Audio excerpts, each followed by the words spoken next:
नमस्कार मित्रांनो, या व्हिडिओमध्ये आपण महत्त्वाचे टी-ई-टी भरतीसाठी जे काही महत्त्वाचे प्रश्न आहेत बघा ते पाहणार आहेत. तर आता या टॉपिकवर प्रश्न पाहणार आहेत आपण परिसर अभ्यास. तर बघा पहिला प्रश्न आहे आपला, मैदान या नावाने ओळखला जाणारा प्रदेश कोणता आहे? तर मैदान या नावाने ओळखला जाणारा जो काही प्रदेश आहे त्याचं नाव आहे बघा कर्नाटकचं पठार. लक्षात ठेवायचं आपल्याला कर्नाटकचं पठार. पुढचा प्रश्न आहे बघा, सखोल शेती बघा सखोल शेती या शेती प्रकाराशी संबंधित बाबी खालीलपैकी कोणत्या आहेत? खालीलपैकी बाबी कोणत्या आहेत? त्याचं करेक्ट आन्सर बघा ऑप्शन क्रमांक बी फक्त ब आणि क. लक्षात ठेवा ब आणि क. बघा मनुष्य आणि पशुबळाचा जास्तीचा वापर आणि मर्यादेमध्ये यांत्रिकरण. लक्षात ठेवायचं आहे. गुजरातच्या सीमेशी लागून संलग्न महाराष्ट्रामधील जिल्ह्यांचा गट कोणता आहे? तर कोणता गट आहे मित्रांनो? नंदुरबार धुळे याचं करेक्ट आन्सर आहे बघा. लक्षात ठेवायचं आहे नंदुरबार धुळे. सर्वसाधारणपणे मासे मत्स्यवर्ग यांच्याशी विसंगत बाब खालील पर्यायापैकी कोणती? यांच्याशी विसंगत बाब खालील पर्यायापैकी कोणती आहे? त्यांचं हृदय बघा 3 कप्प्यांनी बनलेलं असतं. हृदय किती? 3 कप्प्यांनी बनलेलं असतं. पुढचा प्रश्न मित्रांनो, संपर्कजन्य रोगाचा गट खालील पर्यायापैकी कोणता आहे? संपर्कजन्य. त्याचं करेक्ट आन्सर बघा खरूज, इसब आणि गचकर्ण हे काय बघा संपर्कजन्य रोगाचा गट आहे बघा. लक्षात ठेवायचं आहे खरूज, इसब, गचकर्ण. मेलेल्या जनावरांच्या हाडापासून बोनमील या नावाने प्रचलित काय आहे? प्रचलित काय आहे तर बघा खत याचं उत्तर आहे बघा. काय बघा खत. पुढचा प्रश्न बघा, प्रामुख्याने मानवी शरीराच्या बांधणीस आवश्यक असणारी पोषक द्रव्ये कोणत्या घटकापासून मिळतात? कोणत्या घटकापासून मिळतात? तर मित्रांनो ऑप्शन क्रमांक डी प्रथिने. लक्षात ठेवायचे प्रामुख्याने मानवी शरीराच्या बांधणीसाठी आवश्यक असणारे जे काही पोषक द्रव्ये आहेत मित्रांनो हे प्रोटीन्सपासून मिळत असतात. शरीरावरील जखमेच्या जागी होणारा रक्तस्राव गोठवण्याचं कार्य कोण करतं? तर शरीरावरील जे काही जखम आहे बघा त्या जागी होणार रक्तस्राव गोठवण्याचं जे काही कार्य आहे मित्रांनो हे ऑप्शन क्रमांक बी रक्तबिंबिका करत असतात. कोण करत असतात? रक्तबिंबिका. पुढचा प्रश्न मित्रांनो, पृथ्वीवरून आकाश निळ्या रंगाचं दिसतं याला कारणीभूत ठरणारा खालीलपैकी कोणता घटक आहे? त्याचं करेक्ट आन्सर आहे मित्रांनो पृथ्वीवरून आकाश आपल्याला निळ्या रंगाचं दिसतं. यासाठी मित्रांनो ऑप्शन क्रमांक सी आणि ब बघा वातावरण आणि प्रकाशाचं विकिरण याचं बरोबर उत्तर आहे बघा. आणि ब याचं करेक्ट आन्सर आहे. पुढचा प्रश्न आहे, सर्वसाधारणपणे धातू टिंबटिंब नसतात. तर मित्रांनो धातू हे ठिसूळ नसतात. खडू कसा ठिसूळ असतो तसे धातू ठिसूळ नसतात. धातू बघा तन्यता असतं म्हणजे त्यापासून तार काढता येते. वर्धनीय म्हणजे ठोकून त्याचा पातळ पत्रासुद्धा करता येतो म्हणजे वर्धनीय असतात. सुवाहक बघा धातू सुवाहक आपल्या जे काही घरामधील वायरी आहेत त्यामध्ये तांब्याची तार आहे बघा त्यातून काय होतं करंटचा फ्लो चालू असतो. त्या विजेच्या सुवाहक असतात. उष्णतेचे सुद्धा सुवाहक असतात. पुढचा प्रश्न मित्रांनो, खालील कारण आणि परिणाम याचा अर्थ लक्षात घेऊन योग्य पर्याय आपल्याला निवडायचा आहे. त्याचं कारण आहे बघा पाणी हे संयुग आहे आणि परिणाम पाण्याचे गुणधर्म हे हायड्रोजन आणि ऑक्सिजन याच्या गुणधर्मापेक्षा भिन्न आहेत. तर मित्रांनो हे दोन्ही पण विधानं काय आहेत बघा या ठिकाणी योग्य आहेत. आणि ब काय बघा योग्य आहेत. पुढचा प्रश्न मित्रांनो, परिसंस्थेमधील विघटक घटक अन्न चाचणीमध्ये कोणती क्रिया करण्याचं काम करतात? कोणती क्रिया करण्याचं काम करतात? त्याचं करेक्ट आन्सर आहे ऑप्शन क्रमांक बी संक्रमण याचं करेक्ट आन्सर आहे बघा. पुढचा प्रश्न मित्रांनो, भारताच्या संदर्भाने प्राचीन इतिहासाचा कालखंड कोणता आहे? प्राचीन इतिहासाचा कालखंड कोणता आहे? तर अश्मयुगीन काळापासून इसवी सनाच्या 8व्या शतकापर्यंत हे काय बघा अश्मयुगीन काळापासून इसवी सनाच्या 8व्या शतकापर्यंत प्राचीन इतिहासाचा कालखंड आहे. पुढचा प्रश्न मित्रांनो, मानवी उत्क्रांतीच्या टप्प्यामधील बुद्धिमान मानव हा कोणत्या नावाने ओळखला जातो? बुद्धिमान मानव हा कोणत्या नावाने ओळखला जातो? तर क्रोमोनॉन मॅन या नावाने ओळखला जातो. पुढचा प्रश्न मित्रांनो, शिवकाळामध्ये हिंदवी स्वराज्याचा साम्राज्याचा भाग नसलेला प्रदेश ठिकाण दर्शवणारा पर्याय कोणता आहे? ठिकाण दर्शवणारा पर्याय कोणता आहे? तर म्हैसूर आणि मदुराई याचं करेक्ट आन्सर आहे मित्रांनो म्हैसूर आणि मदुराई. पुढचा प्रश्न मित्रांनो, छत्रपती शिवाजी महाराज हे आपल्या सहकाऱ्यांना उद्देशून बोलत आहेत असा प्रसंग कल्पनेमधून कोणी काव्यरचना केली आहे? याची काव्यरचना कोणी केली आहे? तर सुब्रमण्यम भारती. लक्षात ठेवा मित्रांनो सुब्रमण्यम भारती यांनी केली आहे. मध्ययुगीन भारताचे पहिले आरमार दल कोणत्या शतकात उभारलं? याचा करेक्ट आन्सर आहे ऑप्शन क्रमांक सी 17वे शतक. छत्रपती शिवाजी महाराज यांचा जन्म शिवनेरीवर तसं समर्थ रामदास यांचा जन्म कोणत्या ठिकाणी झाला? तर जाब या ठिकाणी झाला. लक्षात ठेवा जाब. पुढचा प्रश्न मित्रांनो, शिवराय आपल्या सेवकांची सहकाऱ्यांची पित्यासारखी काळजी घेत या वाक्याशी संबंधित स्पष्टीकरण देताना विद्यार्थ्यांना शिक्षक कोणाचा दाखला देणार नाहीत? याचा करेक्ट आन्सर आहे बघा ऑप्शन क्रमांक डी, बाजी घोरपडे. पुढचा प्रश्न मित्रांनो, शिवरायांच्या काळामध्ये बारगीर हे संबोधन पद कोणत्या सैन्य दलाशी संबंधित आहे? कोणत्या सैन्य दलाशी संबंधित आहे? याचं करेक्ट आन्सर आहे मित्रांनो घोडदळ. लक्षात ठेवा ऑप्शन क्रमांक ए घोडदळ. पुढचा प्रश्न आहे, भारतीय संविधानानुसार खालील पर्यायापैकी कोणता मूलभूत अधिकार नाही? तर मित्रांनो यामध्ये कोणता मूलभूत अधिकार नाही असं विचारलेलं आहे आपल्याला. याचा करेक्ट आन्सर आहे पहा ऑप्शन क्रमांक सी मतदानाचा. नेक्स्ट आहे बघा, किमान 15 आणि कमाल 45 सदस्य संख्या कोणत्या स्थानिक शासन संस्थेमध्ये असते? तो ऑप्शन क्रमांक बी पंचायत समिती याचं करेक्ट आन्सर आहे. लक्षात ठेवायचं आपला पंचायत समिती.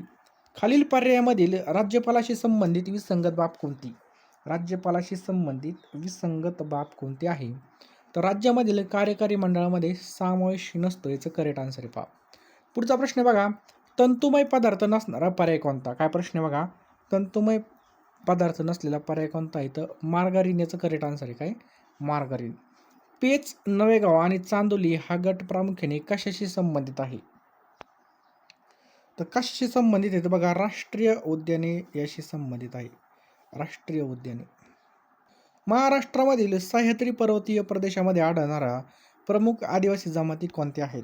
प्रमुख आदिवासी जमाती कोणत्या आहेत? वारली आणि कोकणा याचं करेक्ट आन्सर आहे. वारली आणि कोकणा. काळी मृदा. काय प्रश्न मित्रांनो, काळी मृदा या प्रकारच्या मृदेचं वैशिष्ट्य गुणधर्म नसणारं विधान खालील पर्यायापैकी कोणतं आहे? खालील पर्यायापैकी कोणता आहे? तर ऑप्शन क्रमांक डी, या मृदेला रेगूर किंवा गाळाची मृदा असं सुद्धा म्हणतात. काय म्हणतात? या मृदेला रेगूर किंवा गाळाची मृदा असं सुद्धा म्हटलं जातं. पुढचा प्रश्न मित्रांनो, महाराष्ट्रामधील जलसिंचन क्षेत्राचा विचार करता सर्वसामान्यपणे जलसिंचन साधनांचा वापरानुरूप सर्वात जास्त आणि सर्वात कमी अशी जोडी दर्शवणारा पर्याय कोणता आहे? आपल्याला ओळखायचं आहे. तर या ठिकाणी बघा विहीर उपसा ही काय बघा याचं करेक्ट आन्सर आहे. खालील पर्यायापैकी रेखावृत्ताचं वैशिष्ट्य कोणतं आहे? खालील पर्यायापैकी रेखावृत्ताचं वैशिष्ट्य कोणतं आहे? लांबी समान याचं काय बघा या ठिकाणी रेखावृत्ताचं वैशिष्ट्य काय? लांबी समान. पुढचा प्रश्न मित्रांनो, दिलेली म्हण आपल्याला पूर्ण करायची बघा. ज्याची खावी पोळी त्याचीच वाजवावी काय? टाळी. लक्षात ठेवायचं ऑप्शन क्रमांक डी. एकदम सोपा प्रश्न होता. सम्राट सिंग या नाटकाचे लेखक कोण आहेत? काय प्रश्न आहे पहा, सम्राट सिंग या नाटकाचे लेखक कोण आहेत? तर करेक्ट आन्सर आहे मित्रांनो ऑप्शन क्रमांक बी, राम गणेश गडकरी हे काय बघा सम्राट सिंग या नाटकाचे लेखक आहेत. पुढचा प्रश्न मित्रांनो, साध्य पर्वतामधील वैष्णवी या काव्यसंग्रहाचे कवी कोण? वैष्णवी या काव्यसंग्रहाचे कवी कोण आहेत? तर ऑप्शन क्रमांक डी, ग्रेस याचं करेक्ट आन्सर आहे बघा. संबोधनयुक्त शब्दरूप आपल्याला ओळखायचं आहे. संबोधनयुक्त शब्दरूप याचं करेक्ट आन्सर आहे ऑप्शन क्रमांक बी, देवतांनो. पंतप्रधान म्हणाले युवकांनी उद्यमशील बनावे वाक्याचा प्रकार आपल्याला ओळखायचा आहे. तर करेक्ट आन्सर आहे ऑप्शन क्रमांक सी, हे काय बघा मिश्र वाक्य. पंतप्रधान म्हणाले की युवकांनी उद्यमशील बनावे हे काय बघा मिश्र वाक्य आहे. भरधाव. काय प्रश्न आहे बघा, भरधाव या शब्दामधील उपसर्ग आपल्याला ओळखायचा आहे. त्याचा करेक्ट आन्सर आहे बघा भर. लक्षात ठेवायचे भरधाव या शब्दामधील उपसर्ग काय बघा भर. आई वडील यांना पत्र लिहिताना कोणता अचूक मायना लिहावा? आई वडील याचा करेक्ट आन्सर आहे बघा ऑप्शन क्रमांक सी, तीर्थरूप. लक्षात ठेवा मित्रांनो, यांना पत्र लिहिताना तीर्थरूप हा मायना लिहिला जातो. मराठी वर्णमालेमध्ये आहा यांना काय म्हणतात? एकदम सोपा प्रश्न आहे. यांना मित्रांनो काय म्हणतात? ऑप्शन क्रमांक बी, स्वरादी असं म्हणतात. काय म्हणतात? स्वरादी. भास्कर या शब्दामधील योग्य आणि अचूक लघु गुरुक्रम आपल्याला ओळखायचा. कसा? लघु गुरुक्रम. तर बघा ऑप्शन क्रमांक ए या ठिकाणी आपलं करेक्ट आन्सर आहे बघा. उत्तरावर प्रश्न सुद्धा विचारले जातात.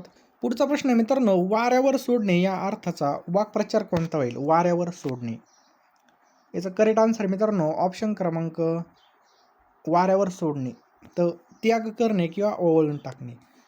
नेक्स्ट पहा, लेखन नियमानुसार अचूक शब्द आपल्याला ओळखायचा आहे, म्हणजे शुद्ध शब्द ओळखायचा आहे. तर पृथ्थकरण ऑप्शन क्रमांक ए मधला या ठिकाणी करेक्ट आन्सर आहे पहा. स ला ना ते बघा, स ला ना ते आणि स ला ना ते हे विभक्ती प्रत्यय कोणत्या विभक्तीमधील आहेत? तर ऑप्शन क्रमांक सी हे काय बघा द्वितीय चतुर्थी आपलं करेक्ट आन्सर आहे. ऑप्शन क्रमांक सी द्वितीय चतुर्थी. पुढचा प्रश्न मित्रांनो, वचनानुसार अचूक नसलेली शब्दजोडी आपल्याला ओळखायची. वचनानुसार. त्याचं करेक्ट आन्सर बघा भाषण. भाषण हे काय बघा वाचनानुसार अचूक नसलेली शब्द जोडी आहे. क्रियापदाचं रूप नेहमी तृतीय पुरुषी, नपुंसकलिंगी, एकवचनी आणि स्वतंत्र असणारा प्रयोग कोणता आहे? टिंबटिंब जवळील भागात पृथ्वी थोडीशी फुगीर आहे. तर कोणत्या जवळील भागात पृथ्वी थोडीशी फुगीर आहे? तर विषुववृत्तामध्ये बघा जवळील भागामध्ये पृथ्वी थोडीशी काय बघा फुगीर आहे. पृथ्वी पृष्ठालगत असणारा वातावरणाचा थर, पृथ्वीच्या पृष्ठालगत असणारा वातावरणाचा थर टिंबटिंब असा असतो. याचं करेक्ट आन्सर बघा तपांबर आपलं याचं करेक्ट आन्सर आहे. आकाशामध्ये सर्वात तेजस्वी दिसणारा ग्रह कोणता आहे? तर लक्षात ठेवा मित्रांनो, शुक्र हा बघा आकाशात सर्वात तेजस्वी ग्रह आहे. युरोप आणि आफ्रिका बघा, युरोप आणि आफ्रिका या खंडाच्या दरम्यान असणारा कोणता समुद्र आहे? तर बघा भूमध्य समुद्र आहे. लक्षात ठेवायचं आपल्याला भूमध्य समुद्र. प्राध्यापक आणि शिक्षक व्यवसाय खालीलपैकी कोणत्या व्यवसायामध्ये समाविष्ट होणार? याचा करेक्ट आन्सर बघा ऑप्शन क्रमांक डी चतुर्थक व्यवसाय. लक्षात ठेवा. पुढचा प्रश्न बघा अंदमान समुद्र आणि जावा समुद्र यांना जोडणाऱ्या सामुद्रधुनीचं नाव आपल्याला सांगायचं आहे. याचा करेक्ट आन्सर बघा मलाक्का सामुद्रधुनी. काय बघा मलाक्का सामुद्रधुनी. भारताने 1969 मध्ये पहिला अग्निबाण कशामधून सोडला? म्हणजे कोणत्या ठिकाणामधून सोडला? तर थुंबा या ठिकाणामधून मित्रांनो 1969 मध्ये बघा पहिला अग्निबाण सोडला थुंबा या ठिकाणामधून. नकाशामधील समोच्च तारेषाजवळ जवळ असल्या जमिनीचा उतार कसा असतो? तर तीव्र उतार असतो. लक्षात ठेवायचं मित्रांनो तीव्र. पृथ्वीच्या अंतर्गाभ्यामध्ये प्रामुख्याने टिंबटिंब व टिंबटिंब खनिजे आपल्याला पाहायला मिळतात. तर बघा निकेल आणि लोह आपल्याला पृथ्वीच्या अंतर्गाभ्यामध्ये पाहायला मिळतात. खालील पर्वतापैकी कोणता गट पर्वत आहे? खालील पर्वतापैकी गट पर्वत कोणता आहे? तर युरोपामधील बघा ब्लॅक फॉरेस्ट पर्वत हे काय बघायचं करेक्ट आन्सर आहे. भूकंपाची तीव्रता मोजण्याचं एकक कोणतं आहे? तर भूकंपाची तीव्रता मोजण्याचं एकक काय बघा ऑप्शन क्रमांक ए रिश्टर. टिंबटिंब हा रूपांतरित खडक आहे. काय प्रश्न आहे बघा टिंबटिंब हा रूपांतरित खडक आहे. तर संगमवर हा मित्रांनो काय बघा रूपांतरित खडक आहे. भारतामधील राज्यामध्ये क्षेत्रफळाच्या दृष्टीने सर्वात मोठं राज्य कोणतं आहे? तर कोणतं मित्रांनो राजस्थान आहे मित्रांनो करेक्ट आन्सर आहे. बघा भारतातील राज्यामध्ये क्षेत्रफळाच्या दृष्टीने राजस्थान हे राज्य आहे. खालीलपैकी अरवली पर्वतामधील सर्वात उंच शिखर कोणतं आहे? कोणतं मित्रांनो ऑप्शन क्रमांक ए गुरुशिखर. मित्रांनो हे काय बघा अरवली पर्वतामधील सर्वात उंच शिखर आहे. भारतामध्ये जागृत ज्वालामुखीचं एकमेव उदाहरण अंदमान द्वीपसमूहापैकी टिंबटिंब आहे. कोणता आहे? तो ऑप्शन क्रमांक बी बॅरन बेट. मित्रांनो हे काय बघा या ठिकाणी बरोबर उत्तर बघा. कर्नाटकमधील शरावती नदीवर धबधबा टिंबटिंब आहे. कर्नाटकातील शरावती नदीवर कोणता धबधबा आहे?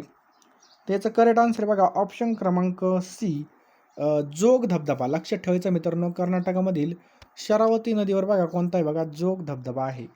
भारतामधील सर्वात मोठे गोड्या पाण्याचं सरोवर कोणतं आहे? तर भारतामधील सर्वात मोठं गोड्या पाण्याचं सरोवर कोणतं आहे मित्रांनो उलर सरोवर आहे. लक्षात ठेवायचं आपल्याला उलर सरोवर. केरळ काय प्रश्न आहे बघा पुढचा. केरळ कर्नाटक राज्यामध्ये मान्सून पूर्व काळामध्ये येणाऱ्या पावसाच्या सरींना टिंबटिंब असं म्हणतात. तर काय म्हणतात मित्रांनो तर कॉफी बहर सरी असं म्हणतात. लक्षात ठेवायचं केरळ कर्नाटक राज्यामध्ये विचारलंय